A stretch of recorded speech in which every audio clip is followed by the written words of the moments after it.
Morning YouTube, hope everybody is well. It's a splendid Thursday morning here in the whole household. It's pissing down rain outside for a change in sunny Stoke-on-Trent.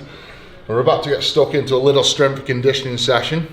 So again, the biceps, I think it's 4 weeks today since I've had the bicep reattached, and the scar is looking nice now. You see, I don't know, you have to zoom in there, hey, Hannah.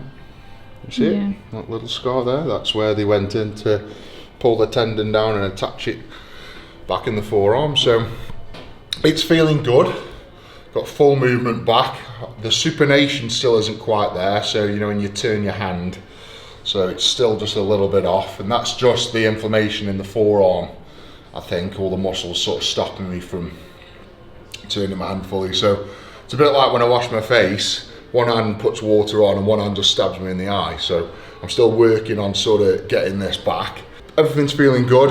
Another 2 weeks I've got a CT scan just to make sure the tendon's bonded to the bone. So 2 weeks today I've got the scan for that. So I've just got to take it easy for another 2 weeks at least.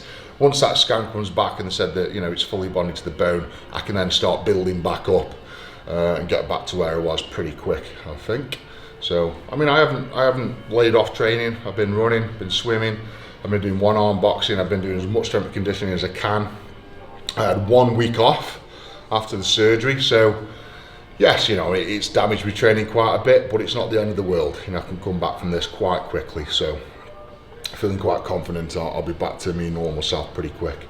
So Mr. Patrick Gale, what's the first exercise?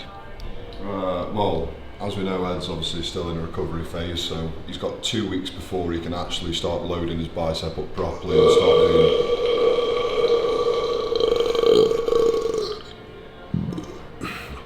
Excuse me.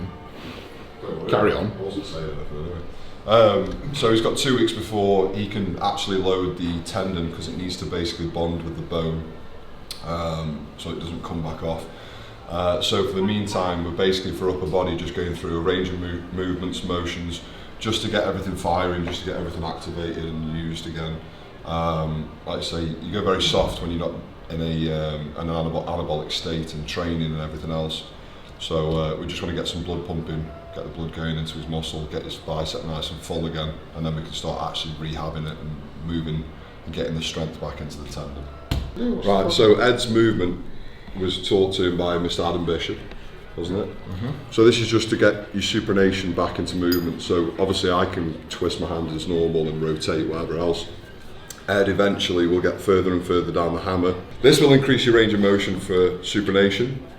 So as Ed gets stronger and stronger with his bicep, he'll be able to rotate more and more. I'm not going to do it too much because I'll probably tear my bicep off myself.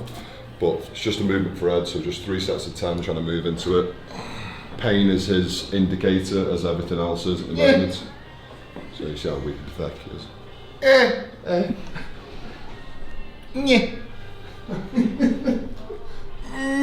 Imagine if the guys at the gym that made all that noise just did noises like this. Heavy deadlift. I know, yeah. Banana. Philip. Kevin. Oh God. Well, I've got a vein popping up on my bicep again. Oh. Huge. That means I'm healed. It huge. It was. I can see a little. It's gone down now. Yeah. Everyone loves a vascular man. What are we doing here, Patrick? Pull overs. Yeah, pull down. The lats. That's what I said. So we're getting the lats activated here. Do you want to burp or anything to interrupt me? No? Oh, right, okay. That's disappointing. So we're doing rope pull downs now. Just to start off, get everything fired up in the back, the lower lats. It's quite a nice, easy movement for Ed, or it should be. No pressure on his biceps, obviously the arm's not flexed. Doesn't have to hold on, and it's more tricep and rear delt engaged.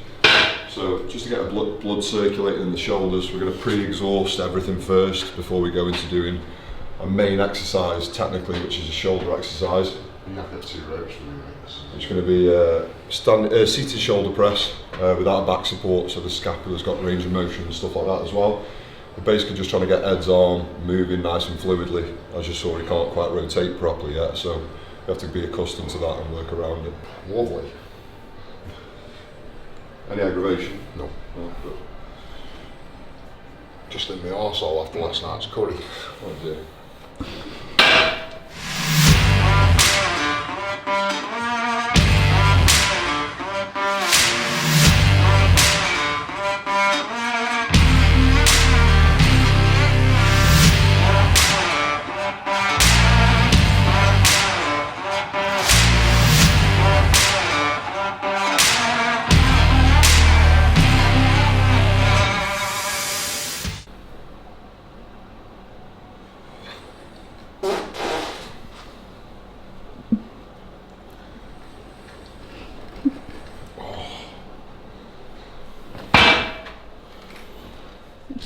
Hey, Paddy, have you seen the announcement of that Thor?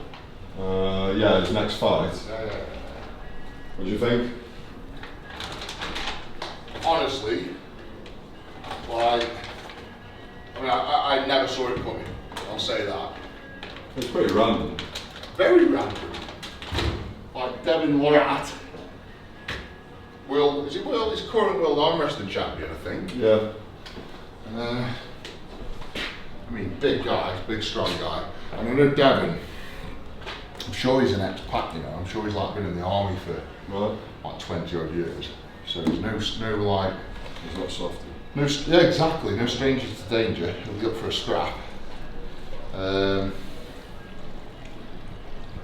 think that Devon has had a lot more fights in his life. Just from, you know, I've met him, I've trained with him, spoke to him. Yeah. I think he'll have a lot more fights in his life. I think he's used to that kind of environment, being under pressure in front of crowds with the arm wrestling and stuff as well, close quarters. First thing that sprung to mind was Devon's done absolutely zero boxing training for the last at least say 15 years. He's done nothing but arm wrestling, and he's got what, 6 weeks notice, maybe less. So he's still going to beat Thor then? It's a tough one, mate. I mean, honestly, like, I think Devon could batter him. Yeah. I really do. What's he weigh, do you know? God, I mean, he's taller than you. He's like 6'6". Alright. 6'5" and a half on a good day. I'd say another 10-20% body weight on you, so probably what, 120? Yeah. Something like that. He's probably got 120 kilo. Yeah, so not far off. It's not far off what 4 is, really. The other thing I'll say is, like, with that, with boxing, you've got to be fit. If you're not fit, you're fucked. So, I think that's the thing that's going to let him down. He'll have the aggression. He's gone the same gym as George St. Pierre. Oh, yeah. So he's literally moved in above there. Right. He's left him wife and kids and gone and moved in above there for the next 6 weeks. Oh, he's taking it seriously. So yeah. Fair play. But you're not going to learn that much. But I don't know what experience he's got. Yeah. So, but I say you're not going to learn that much in 6 weeks, and you're not going to pick up that much fitness in 6 weeks. So, he's got 2 big downfalls there. But I'll say Devon can take a hit, and he can give an hit. Is he going to beat Thor? Big, massive question mark, that is. Interesting. It is interesting. Give us more things. It's going to be another exhibition anyway, isn't it? It's going to be like walk in the ring, shake each other's dicks, and walk out with a bit of money in the back pocket, you know. Fair play. I was worried he was going to go in with Mariusz Podnoski, and Mariusz Podnoski would have absolutely destroyed him, like just hands down. Yeah, 100%. Wouldn't have been any question. There would have been no exhibition with Mariusz, because Mariusz is just such an angry, aggressive person. You couldn't say to him, "Don't knock him out," because Mariusz would go out there and knock him out within 10 seconds. Because he'd want to. Like Mickey and Snatch. Yeah, that would be Mariusz. That would be Mariusz. So I'm kind of glad because that would put a dampener on our fight, I think. But I do think that showed a lot of interest. But I think the winner of mine and Thor's fight should fight Mariusz. That'd be great, yeah. I do think that. I think you versus Mariusz would be. I'd love to fight Mariusz. Yeah. That would be a fight and a half. Someone I'd actually worry about. Yeah. Mariusz. 100%. He's an angry. Like you said, you prefer fight Thor 10 times over. Oh fight God, Mariusz yeah, once, 100%. Yeah, all day long. Yeah. So, bit of a strange one, but good luck to Devon, and fair play, big balls for saying yes with 5-6 weeks notice and getting in the ring, and fair play to Thor as well, because it's all the pressure's on him I wouldn't want to fight someone who's got 6 weeks. I mean, look at Andy Ruiz. Yeah. Anything can happen. You know, sometimes the unexpected is the worst because you don't know how to prep for that person. He's been prepping for me for a year and a half, hasn't he? Now he's just prepped for someone totally different. Is Devon right-handed, left-handed? I think he's right, but do you know what I mean? Does he fight right left-handed? Nobody knows, do they? So, big question mark. I'm excited for it anyway. So, good choice by Core Sports. Well done to them, creating the hype. And our fight's still on. I believe it's going to be the end of March. I think it sounds like it's going to be back in the States, possibly the UK, possibly Dubai. We don't know, so we've just got to wait and see. But I'm excited to watch it anyway. Excited to watch Thor get hit in the face at any point in my life. Alright, just before we get stuck, what are we doing next, Paddy? Incline bench. Incline bench. Barbell. Yeah. Okay. It's just about 2 hours since my breakfast. I'm just getting a protein shake in with the Arla lacto free because I am lactose intolerant. So honestly, I'm not just saying it, I know I've said it time and time before. 2 scoops of the whey isolate from my protein with Arla lacto free is like drinking a milkshake. It is gorgeous. About 50 gram of protein, good hit of carbs as well, so it's keeping you fuel throughout your session. So guys, trust me on that one. You won't go back. If anyone gets stomach problems, a bit of wind, which I know happens a lot in the bodybuilding and strongman world, believe me, I've been there. This will cure a lot of it, so give it a go.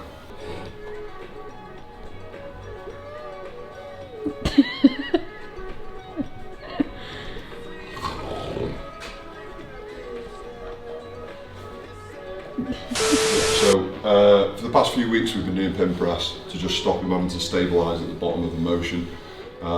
His bicep will be reattached at the top of the humerus as well. So obviously that's affecting all the front delt, the pec, everywhere around there. So just a little bit of stability work more than anything for this. We'll be working up probably 5 kilo each time just to see what we can get out. Again, see what you can handle. It's hard to get that movement back in the arm, and it's more about the mental capacity to overthrow that need to just like throw your arm off basically. This is the first time we've done incline press. Every other week we've been doing shoulder and then high incline pin press, slowly moving back to get that range of motion and apply it more to the pec area. So nice and light, just get blood into it and get everything activated. I can't quite touch my chest. Yeah, no, that's fine. You don't want to be pushing it too much. Yeah. Like I said, I'll be stretching your bicep at the bottom of the movement, so we don't want too much of it anyway.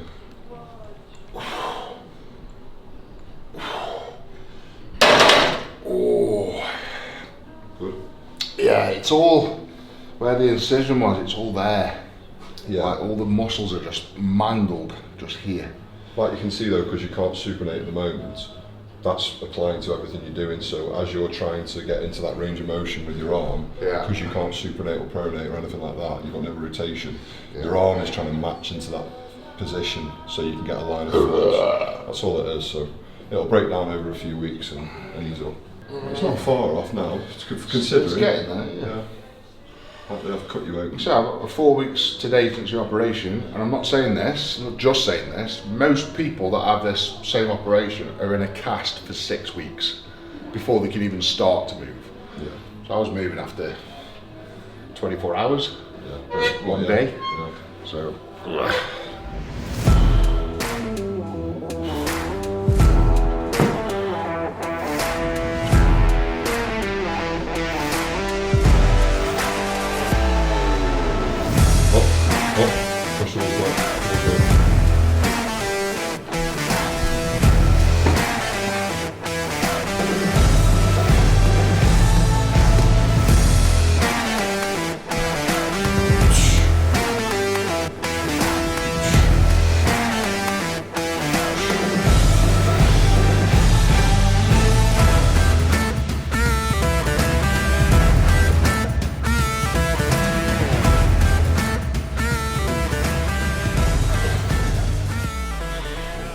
See what I can do. See what I can do. I could be fine on this. 10 kilo or just 8 kilo? Everything. Everything. Put it all on. All the weight.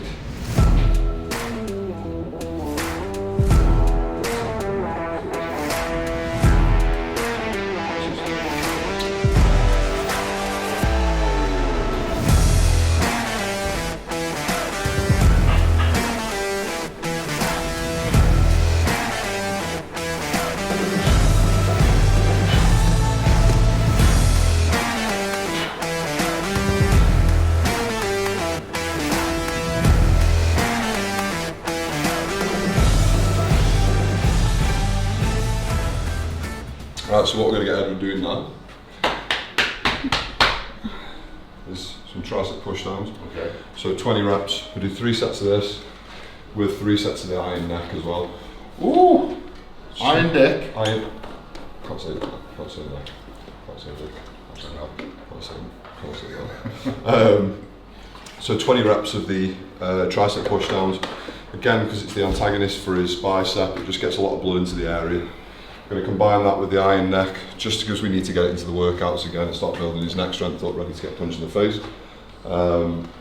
So this again, everything pre-fatiguing. We're going to do shoulder press after this. So once your shoulders are torched, once your triceps are torched, and you're losing energy in them and strength, obviously your shoulders are going to compensate and take over most of the strength. So just that, finish off with. So 20 reps. Another reason I want to get him doing the iron neck is because he's got some obviously restriction in his shoulder. He's starting to shrug his trap up a little bit on the left hand side. So always does this just as I have to speak. His face. So we're trying to build up the stability in his neck again, get everything firing right, because obviously when you've got, can we move? When you've got an impingement or an injury or a tear anywhere, something like that, your body tries to overcompensate with another muscle that's stronger. So naturally he's going to try and shrug up. Same with me with my pec. I shrugged up, used my lat more, everything else builds up around it, and you still stay with the weakness in the area. So you have to build it up evenly, try and work around it. So the workouts at the moment are very mismatch and very muscle isolating, just to try and create that stimulus. But obviously at the moment we can't be pushing big weights and getting the strength back up yet, just until the bicep is firmly fixed into the forearm again. So ideally, if you have got a bicep injury or anything like that and you're recovering from stuff, obviously it takes a lot more time usually than EDS. But a great one is standing shoulder press with dumbbells to create that stability and alignment in your spine and everything with your shoulder joint as well. So because we've got low ceilings and we've got Josh who's 18'11", we need to be seated, but it's still creating that movement and stabilisation in the scapula, which is what we want. So just nice and controlled, 10 reps. I want to get Ed as far down as possible towards his shoulder, so he's doing full range of motion. Are you listening, Edward? Yeah. Yeah, of course he is. Shoulder press. Shoulder press. Ed never needs to know the reason behind stuff. So just 10 reps, nice and controlled, moving up in the weight range. We'll do 3 sets of that. What did you just say, Ed? What? Do you want to like Obviously you can't see where it's impaired and where it's impinged, sorry. So you can't see the restrictions, but Ed will be going through a lot of force in his forearm right now as it's trying to twist his arm, twist his bone, everything, because it's not aligned. So it's just about getting everything back, solid moving in a nice path. Steve and Josh, what I said. Yeah, sorry, that's what The path. yeah, that path. That path, because you can't do that. Path, that's what I said.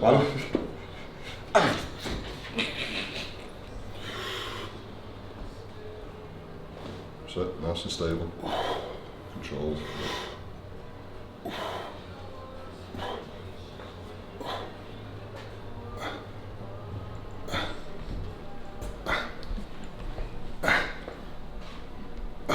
Yep.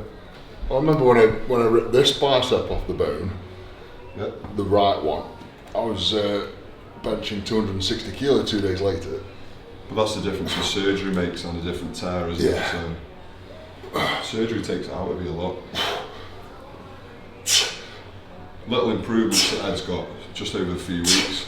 So when he first started trying to build up the shoulder mobility and obviously moving in exercises and pathways, he was using more of a range of motion from his shoulder. Yeah, it was like doing that one to... Yeah, you're trying to generate the movement basically. Again, your mind and your body just trying to trick you to use whatever's strongest.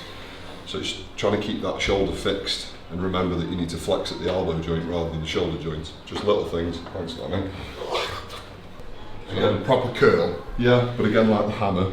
So you're trying to hold it at this end. Yeah, okay. Because you're trying to strengthen that supination. That's it. So just nice and steady. So just get some blood through it. Literally, yeah, just to get the blood into the area.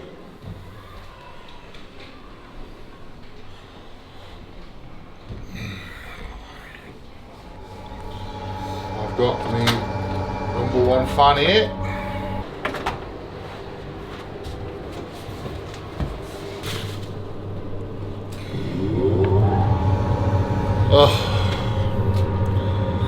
Oh, that's lovely. It won't be in a minute. Nothing beats on minus 140 degrees swishing around your balls. Wow! Right, guys, that's a nice wrap up, I think. We just did about an hour and a quarter strength conditioning. We done my run this morning, did my bit of mobility and stretching before the session started. We're doing my cryotherapy now, 3 minutes at minus 140, lovely. And then I'm going to go upstairs, have my dinner, and then I'm going to climb into my hyperbaric chamber, which is where I sleep now, which is a lovely place to sleep. It's like being out of space. You can't hear anything. It's absolutely gorgeous.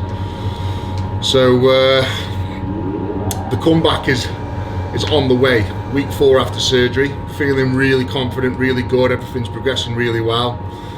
I've just got to keep it up. Got to keep progressing. Every day the arm's getting better, and before you know it, I'll be back boxing, and before you know it, I'll be in that ring with Thor. So it'll be going very quick. So thanks for watching, guys. Don't forget to like the video, subscribe to the channel. Big thanks to Paddy, big thanks to Josh as well. Couldn't do it without these pair. Big thanks to Hannah behind the camera. All right, thank you guys. Big love. Take care.